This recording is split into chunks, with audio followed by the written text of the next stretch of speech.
Tollywood promotion Telugu రాష్ట్రాలు India సరిహద్దులు దాటిస్తుంది. Pan India movie తీసినా ఇండియాలో సెలెక్టెడ్ సిటీస్లో మాత్రమే ప్రచారం చేస్తారు.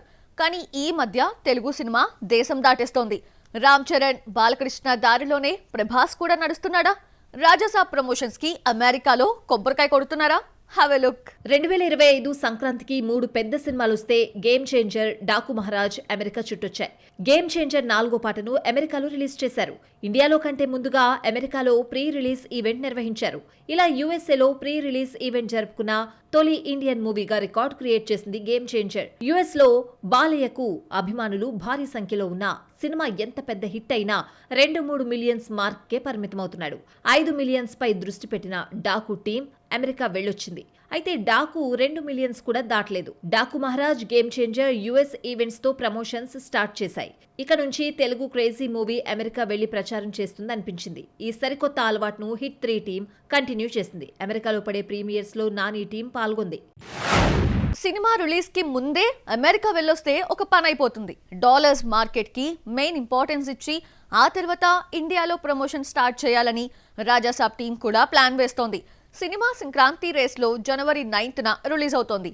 దీంతో డిసెంబర్ 20నే అమెరికా ఈవెంట్ తో ప్రమోషన్ స్టార్ట్ చేయాలని ప్లాన్ చేస్తున్నారు నిర్మాత Vishwaprasad. Mirai team cinema release కు ముందే అమెరికా వెళ్లకపోయినా హైదరాబాద్ లో వరుస సక్సెస్ సెలబ్రేషన్స్ జరుపుకుని యుఎస్ వెళ్లింది. ఈ సందర్భంగా మేకర్స్ ఫోటోలు, వీడియోలు షేర్ చేశారు. ఇప్పటి వరకు $2.3 మిలియన్ రాబట్టిన మిరాయి 4 మిలియన్స్ టార్గెట్ గా యుఎస్ ప్రమోషన్ స్టార్ట్ చేసింది. మిరాయి రాజాసాబ్ నిర్మిస్తున్న పీపుల్స్ మీడియా ఫ్యాక్టరీ సిద్ధు జొన్నలగడ్డతో తెలుసు కదా మూవీ నిర్మిస్తోంది. లవ్ రొమాంటిక్ జోనర్ లో డ్రెస్ డిజైనర్ నీరజ్ కోనాను డైరెక్టర్ గా పరిచయం చేస్తున్నారు.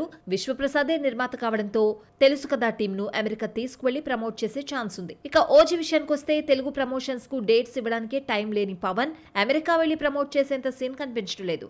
డాకు మహారాజ్ తో యుఎస్ ప్రమోషన్ స్టార్ట్ చేసిన బాలకృష్ణ డిసెంబర్ లో రిలీజ్ అయ్యే అఖండ 2 కోసం అమెరికా వెళ్లే ఛాన్స్ ఉంది. పవన్ కళ్యాణ్ పాడితే ఫ్యాన్స్ కి వచ్చే కిక్కే వేరప్ప. ఆయన మాట్లాడినా పాడినట్టే ఉంటుంది. ఆయన మాటలకు రాగాలు కలిపితే పాట అయిపోతుంది. ఇక రాని భాషలో పాట పడితే ఎలా ఉంటుంది? Have a look. సంగీతంలో గమకాలు, శృతుల గురించి పవన్ కి తెలీదు, కానీ పాడేసి ఆకట్టుకుంటాడు. అప్ అండ్ డౌన్స్ లైక్ తగ్గట్టుగా పాడకపోయినా పవన్ నోటి వెంట పాటగా వస్తే చాలు అనుకుంటారు ఫ్యాన్స్. పవన్ కళ్యాణ్ ఏదైనా సినిమాలో పాడితే ముందే లీక్ వచ్చేస్తుంది, ఆ తర్వాత పాట వస్తుంది. కానీ ఎలాంటి లీక్ లేకుండా ఓజీలో పాడిన పాటను లీక్ చేశారు. నిజం చెప్పాలంటే పాట పాడాడు అన్న పేరే గాని మాట్లాడాడు. వాహ్యో వాషి అంటూ జపనీస్ భాషలో స్వరం అందుకున్నాడు. పవన్ కి పాట పాడడం కంటే మాట్లాడడం అంటే చాలా ఇష్టం అనుకుంటా. హరిహర వీరమలలో మాట వినాలి అని చెబితే కీరవాణి ట్యూన్ చేసి పాటగా మార్చేశాడు. పవన్ కళ్యాణ్ అటు పాలిటిక్స్ తో ఇటు సినిమాలతో ఎంత బిజీగా ఉన్నా అప్పుడప్పుడు గాయకుడు అవతారం ఎత్తుతాడు. పవన్ డిప్యూటీ సీఎం అయ్యాక హరిహర వీరమలతో మళ్ళీ కెమెరా ముందుకొచ్చాడు. కీరవాణి పవన్ తో మాట వినాలి అంటూ సిచ్యువేషన్ సాంగ్ ని పాడించాడు. ఎలాగో మీరే చూడండి. పవన్ కళ్యాణ్ లో గాయకుడున్నా చాలా వరకు బీట్ సాంగ్స్ కే పరిమితమైంది. తమ్ముడు, ఖుషి, జానీ, గుడుంబ శంకర్, పంజాలు బిట్ సాంగ్స్ తో సరిపెట్టిన పవన్ అత్తారింటికి దారేదిలో కాటమరాయుడు అంటూ ఫస్ట్ టైం ఫుల్ సాంగ్ ని పాడాడు. పవన్ కళ్యాణ్ లోని సింగర్ ని ఆయన స్నేహితుడు త్రివిక్రమ్ 2 సార్లు బయటకు తీసుకొచ్చాడు. అజ్ఞాతవాసిలో కొడకా కోటేశ్వరరావా అంటూ సాగే పాటను పవన్ పాడగా అనిరుద్ మ్యూజిక్ ఇచ్చారు. హరిహర వీరమల్లు ఓజీ కోసం పాడిన పవన్ కళ్యాణ్ ఉస్తాద్ భగత్ సింగ్ కోసం పాడతాడా? ఒకవేళ సింగర్ అవతారం ఎత్తితే మాత్రం హ్యాట్రిక్ కొట్టినట్టే. గబ్బర్ సింగ్ వంటి బ్లాక్ బాస్టర్ తర్వాత పవన్, హరీష్ శంకర్ కాంబోలో వస్తున్న ఉస్తాద్ కు దేవిశ్రీ మ్యూజిక్ ఇస్తున్నాడు. దీపిక కల్కి వివాదం సీరియల్లా సాగుతోంది. కల్కి 2లో దీపికా పదుకొనే నటించడం లేదని వైజయంతి మూవీస్ అనౌన్స్ చేసింది. దర్శకుడు నాగ్ అశ్విన్ దీపికను ఉద్దేశించి పెట్టిన పోస్ట్ వైరల్ అయింది. తనపై చేస్తున్న అటాక్ కి దీపిక పోస్ట్ తోనే సమాధానం ఇచ్చింది. విమర్శలను ఎలా తిప్పికొట్టిందో చూద్దామా? కల్కి 2 నుంచి దీపికను బయటికి పంపించేస్తే దర్శకుడు నాగ్ అశ్విన్ ఇన్స్టాలో పెట్టిన వీడియో క్యాప్షన్ చర్చకు దారితీసింది. దీపికతో ఎంత విసిగిపోతే ఇలా రాసుకున్నాడంటూ చాలా మంది నెటిజన్లు డైరెక్టర్ కు అండగా నిలిచారు. కల్కి 2లో దీపిక నటించడం లేదని చెబుతూ ఇద్దరి మధ్య భాగస్వామ్యం కుదరలేదు, ఇలాంటి సినిమాలకు కమిట్మెంట్ కావాలని వైజయంతి మూవీస్ సోషల్ మీడియాలో నోట్ పెట్టింది. దీపికకు కమిట్మెంట్ లేదా అన్న చర్చ మొదలైంది. ఇప్పుడు కల్కి మూవీలో కృష్ణుడి ఎంట్రీ సీన్ ను నాగ్ అశ్విన్ షేర్ చేశాడు. కర్మను ఎవరూ తప్పించుకోలేరు, అనుభవించాల్సిందే అని కృష్ణుడి డైలాగ్ పెట్టింది దీపికా కోసమే అన్న చర్చ జోరుగా జరుగుతోంది. కల్కి 2లో దీపిక లేదన్న వార్త రకరకాల కథనాలకు తెరలేపింది. దీపిక పరువు తీయడంతో ఆమె రంగంలోకి దిగాల్సొచ్చింది. డైరెక్ట్ గా అటాక్ ఇవ్వకపోయినా అందరికీ సమాధానమిచ్చేలా పోస్ట్ పెట్టింది. షారుఖ్ తో 6వ సినిమా చేస్తున్నానంటూ ఆనందం వ్యక్తం చేసింది. తన యాటిట్యూడ్ నచ్చకపోతే షారుఖ్ తనతో 6వ సినిమా ఎలా చేస్తాడన్న అర్థం వచ్చేలా పోస్ట్ పెట్టింది దీపిక. తెలుగు సినిమా ఇండస్ట్రీలో ట్రెండ్ సెట్టర్ గా నిలిచిన సినిమా 35 ఏళ్ల తర్వాత రీ రిలీజ్ కి రెడీ అవుతోంది. నాగార్జున కెరియర్ లో out and out mass class movie అది. ఓవరాల్ గా క్లాసిక్ గా నిలిచిన మూవీని రీ రిలీజ్ చేస్తున్నారు. రీ రిలీజ్ కి దూరంగా ఉండే నాగ్ ఆ సినిమానే మళ్ళీ ఎందుకు తీసుకొస్తున్నాడు చూద్దామా. ఇక చిరంజీవి పాత సినిమాలు బాక్సాఫీస్ వద్ద ప్రభావం చూపలేకపోతున్నాయి. రీ రిలీజెస్ కు దూరంగా ఉండే నాగార్జున తనకు సూపర్ క్రేజ్ తీసుకొచ్చిన శివతో వస్తున్నారు. అక్కినేని నాగేశ్వరరావు 101వ జయంతి సందర్భంగా శివను నవంబర్ 14న రిలీజ్ చేస్తున్నట్టు ప్రకటించారు. దర్శకుడిగా పరిచయమైన రామ్ గోపాల్ వర్మ తెలుగు సినిమాను శివకు ముందు తర్వాతగా మార్చేశాడు. ఎంతో మంది అప్కమింగ్ డైరెక్టర్స్ కి రోల్ మోడల్ గా నిలిచాడు. డెబ్యూ మూవీతోనే ఉత్తమ దర్శకుడిగా, ఉత్తమ నూతన దర్శకుడిగా 2 నందులను అందుకున్నాడు. వర్మ విజయవాడ ఇంజనీరింగ్ కాలేజీలో చదువుతున్న రోజుల్లో 2 గ్యాంగ్స్ మధ్య గొడవలు, రాజకీయ నాయకులు తమ అవసరాల కోసం స్టూడెంట్స్ ని ఎలా ఉపయోగించుకున్నారు, ఇలా తను చూసిన ఫేస్ చేసిన సీన్స్ ని కథగా రాసుకుని శివ తీశాడు. నాగార్జున సొంత బ్యానర్ లో ఈ సినిమాను నిర్మించగా హీరో నమ్మకాన్ని డైరెక్టర్ నిలబెట్టి బ్లాక్ బస్టర్ హిట్ ఇచ్చాడు. వర్మ డెబ్యూ డైరెక్టర్ కావడంతో సీనియర్ టెక్నీషియన్స్ ని తీసుకున్నాడు నాగార్జున.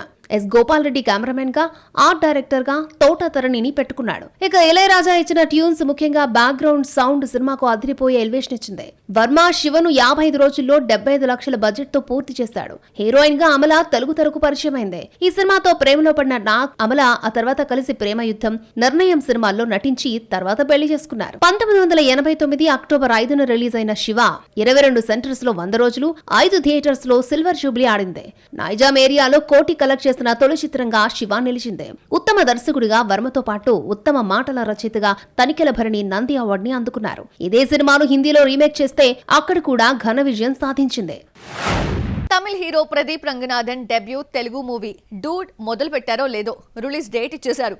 దీపావళి సందర్భంగా అక్టోబర్ 17న రిలీజ్ చేస్తున్నారో లేదో అప్పుడే 2వ పాటను కూడా బయట పెట్టేశారు. అదేంటో చూసేద్దామా. Pradeep Ranganath love and romantic stories ని మాత్రమే సెలెక్ట్ చేసుకుంటూ ఉంటాడు. జోనర్ రొటీన్ అనిపించిన స్టోరీ లైన్ కొత్తగా ఉండేలా జాగ్రత్త పడుతూ వరుస హిట్స్ కొడుతున్నాడు. ప్రదీప్ ప్రేమ కథలంటే సెకండ్ హాఫ్ లో సాడ్ సాంగ్ రావాల్సిందే. రంగనాథ్ మూవీలో ఇలాంటి పాటను రిలీజ్ చేశారు. ప్రేయసికి పెళ్లైపోతుందని ఫ్రెండ్ ఫోన్ చేస్తే నీ ఇష్టం బాగుండుపో అని పాడుకున్నాడు. డ్రాగన్ ని తెలుగులో రిలీజ్ చేసిన మైత్రి మూవీ మేకర్స్ ప్రదీప్ తో తెలుగు, తమిళ్లో బైలింగ్వల్ మూవీ డూడ్ నిర్మిస్తోంది. ప్రేమలో ఫేమ్ మమితా బైజు ప్రదీప్ తో జతకడుతోంది. శరత్ కుమార్ ముఖ్య పాత్ర పోషిస్తున్న ఈ సినిమాలో కీర్తీశ్వరన్ దర్శకుడుగా పరిచయం అవుతున్నాడు. సాయి అభ్యంకర్ మ్యూజిక్ ఇస్తున్నాడు. పట్టుమణి 3 పదుల వయసులో క్రేజీ ఇమేజ్ సంపాదించుకున్నాడు. తమిళ్లో 4 సినిమాలు చేశాడో లేదో తెలుగులోకి ఎంట్రీ ఇచ్చేశాడు. లవ్ టుడేతో తెలుగులో గుర్తింపు తెచ్చుకున్న ప్రదీప్ రంగనాథ్ 100 కోట్ల క్లబ్ లో చేరాడు.